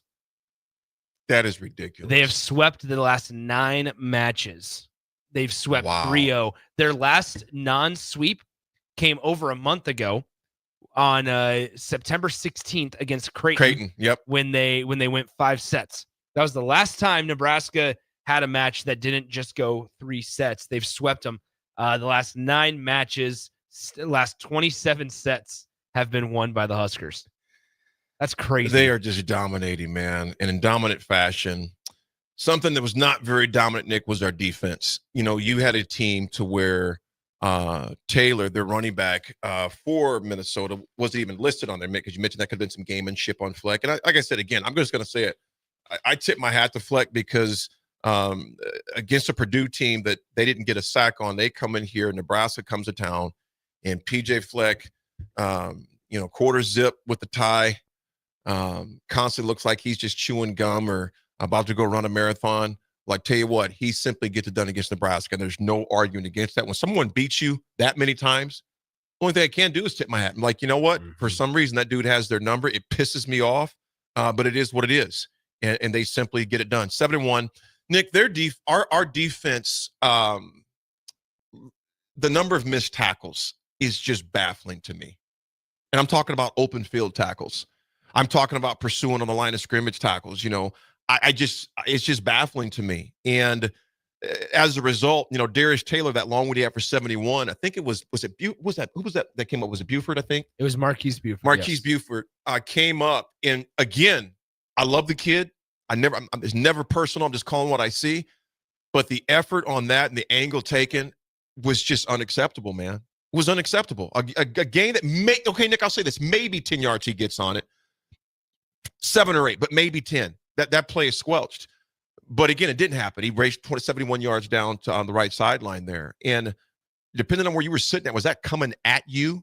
To your left, to your lower left, looking at your pictures. And it was just mind-boggling to me, the number of missed tackles. Again, Nick, this wasn't just against Minnesota. This goes back to Michigan. It goes to Michigan State. It goes back to Maryland. Their young running back had a run on the right sideline again against us. And it goes again up there in Minnesota on Friday night where Taylor was nursing a hamstring injury. But I tell you what, he looked superb. And I'm thinking some of those looks, great running back, but piss poor tackling. Yeah, it was really disappointing on some of it. And part of that is just naturally, as you consistently try to run at a team, there at one point you're going to break one. It felt avoidable. That Nebraska wasn't, shouldn't have given up the massive run. But ultimately, give credit to Minnesota and PJ Fleck. Absolutely. I just think that, there's a lot made about PJ Fleck and his record against Nebraska. And now he's 7-1. They've won the last 6 against the Huskers. Gosh, that just sucks. To hear that.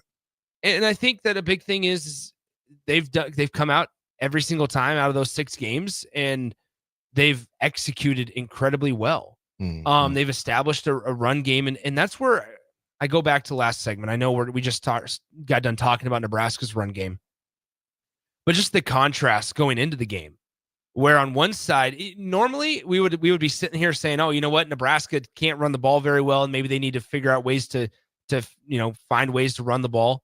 And where on the other side, Minnesota, we're so accustomed to them being able to dominate on the ground game. It was actually the opposite. Nebraska's rushing ability this season, statistically, has been one of the best teams in the conference. And on the other side in Minnesota, they're one of the worst in the conference in running the football, traditionally and conventionally. So then the game it played out no way that we were expecting it to play out, to where Nebraska abandoned the run, even in a 1-point ball game, and Minnesota consistently went after it on the ground game. It was a bizarre feeling. It was a bizarre game, but it was also a movie that it felt like we had seen time and time again because Minnesota dominated Nebraska on the ground. Or maybe I should just say a Big Ten opponent dominated Nebraska on the ground. Nick, you look at now granted, I'm going to say there were some very questionable calls. The holding was egregious. They did not call on Minnesota on that long run. I mean, was it the young man, number 37, went to Central. I went to North. Donovan Jones. Yeah, Donovan Jones. Yeah, I think that was Donovan that got held, basically tackled on that play. But we were 6 for 65. You can go back and forth on Pritchett's penalty. Number one, a guy's laying there. You don't belly flop on the guy. You know what I'm saying? Nick, what's your thought on that, man? I thought it was egregious to eject him. I thought a personal foul would have sufficed. To eject him for the targeting, I thought was questionable. However, don't put it in the ref's hands and don't do it. I didn't like. I get that maybe you have to make a call there. Personal foul. I didn't care for the personal foul call either. What are you supposed to do? Allow the guy to get up? Like, hey, okay, like AD, if I'm blocking you and I pancake you, what am I supposed to do?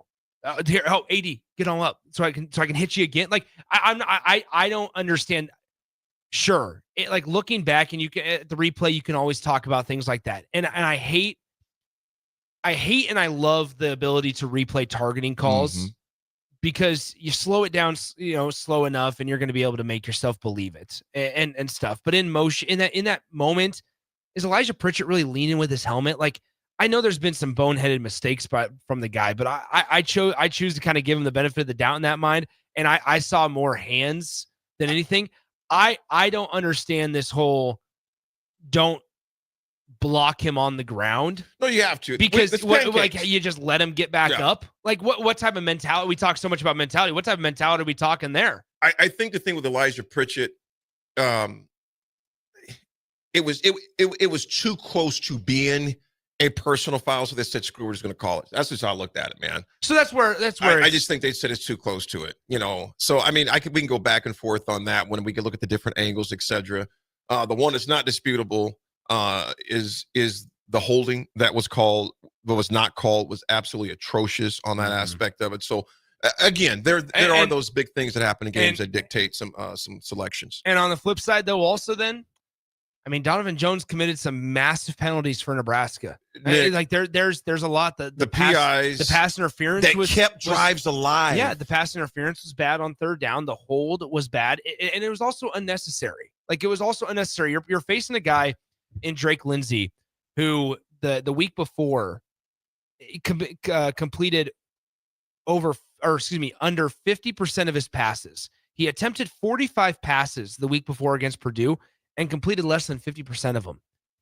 It's not like this is the most prolific passer in the Big Ten Conference, but so just dude, he was 16 of 20. What I'm saying is, well, it's different. It's misleading because if you look at the routes it was so many underneath, and like Nebraska was playing a lot of they were playing back and they were playing soft, and this is where I question the ability on John Butler to once again, we're going to find out a lot this week because I felt like there were a lot of adjustments Nebraska could have made that they just didn't. They just continued to do the same thing over and over. Well, I'll tell you what, it's misleading, but he was taking what the defense gave him. And that was, once again, I think execution-wise on Minnesota, because they probably viewed that as something that they could do. We're going to take it all night. Exactly. And they shoved it down our throats with those. And Nick, like you said, Jones, those calls were huge because one of them took away an interception. Absolutely. They were massive. What was it? It was still 20. What was it? Okay, so it was 16. No, it would have been 17-6. 17-6. 14-6. 14-6. 14-6. I could be wrong, but I think it was 14-6. It was 14-6, and Nebraska intercepted it and it got negated because of the holding, on defensive holding. The ball wasn't anywhere close to the receiver. Nowhere. Doesn't mean you can just hold them. And so it's just, once again, it's like those types of things in a game where there were no turnovers otherwise, that could have switched the game.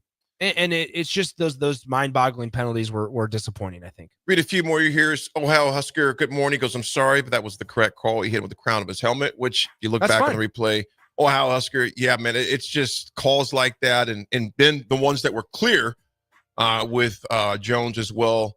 And here's the other part. People are calling for Donovan Jones to be benched and stuff. Where's Malcolm Hartzog? That is one of the biggest things that is puzzling to me, guys. It's puzzling.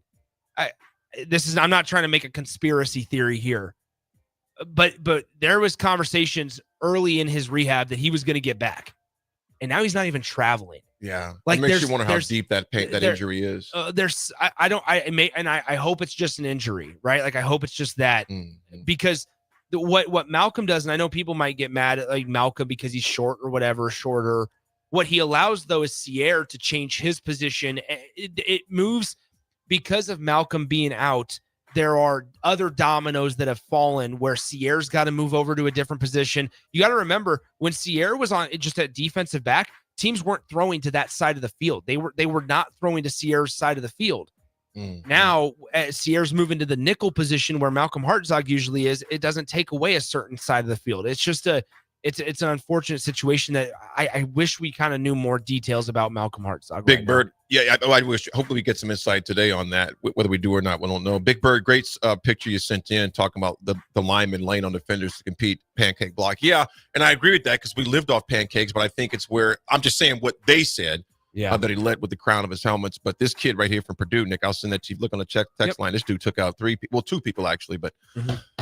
Folks, the presser at 11:30 will be interesting. We got our very own Austin Orman who's going to be covering the Rule presser at 11:30. So I'm sure he'll have plenty of breakdown later on with his show as well. And some of all the other shows today. We'll be back, folks. Last segment, 80 Attitude Adjustment. Last words from Nick. It's Drive.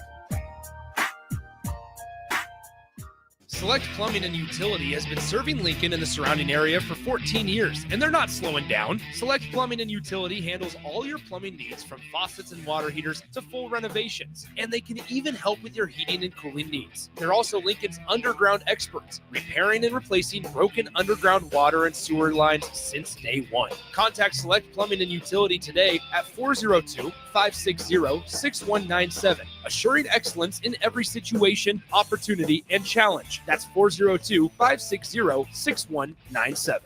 Are you looking to upgrade or improve the garage door on your home? This is Cameron Hall of Doors Plus. At Doors Plus, we guarantee to offer a wide selection of options from 5 leading garage door manufacturers as we deliver a free estimate, exact measurements, and rapid installation with a 3 to 5 week time frame.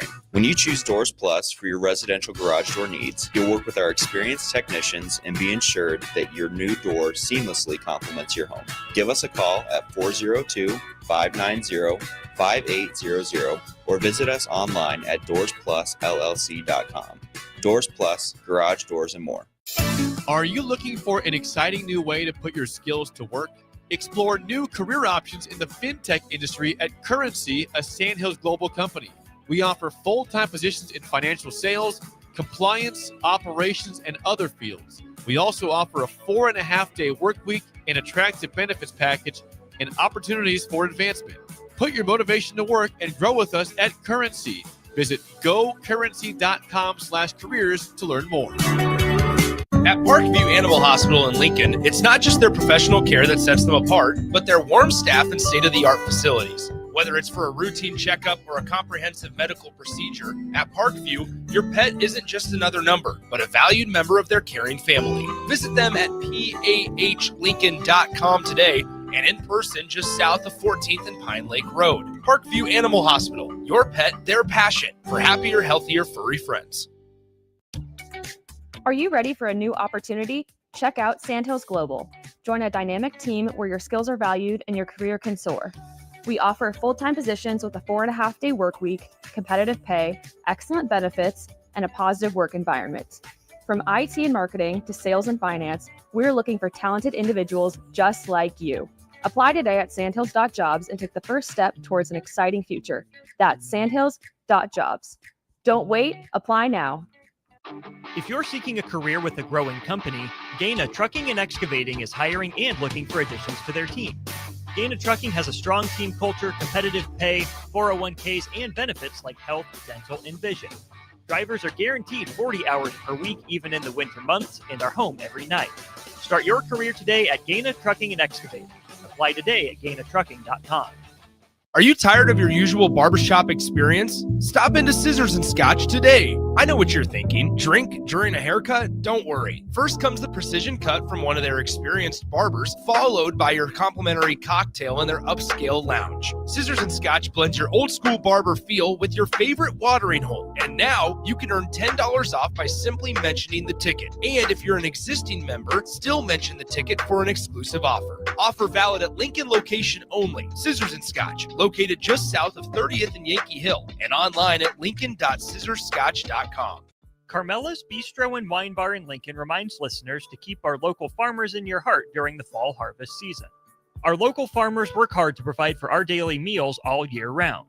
Carmela's Bistro and Wine Bar, located at 4141 Pioneer Woods Drive in Lincoln, offers fresh and delicious pasta, seafood, hand-cut steaks, and a wide variety of wines.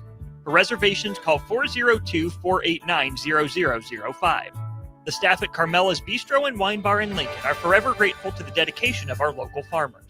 Now back to the drive with Aaron Davis and Nick Sainer, sponsored by Doors Plus on 93.7 The Ticket and theticketfm.com.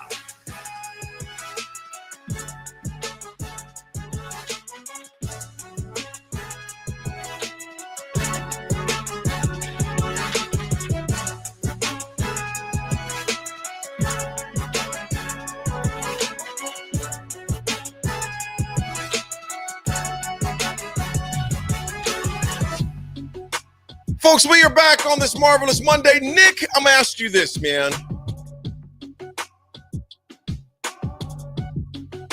If you are running a organization or team and you have a performance like you had on Friday, let's say it was a bad sales quarter and was way below expectations, and you knew your team had the ability, but as you look back at the CRM, just in case you don't know what a CRM is, I always like to speak like if you don't know, it's your customer relationship management software, the number of calls you're making, et cetera, meetings, closed, emails.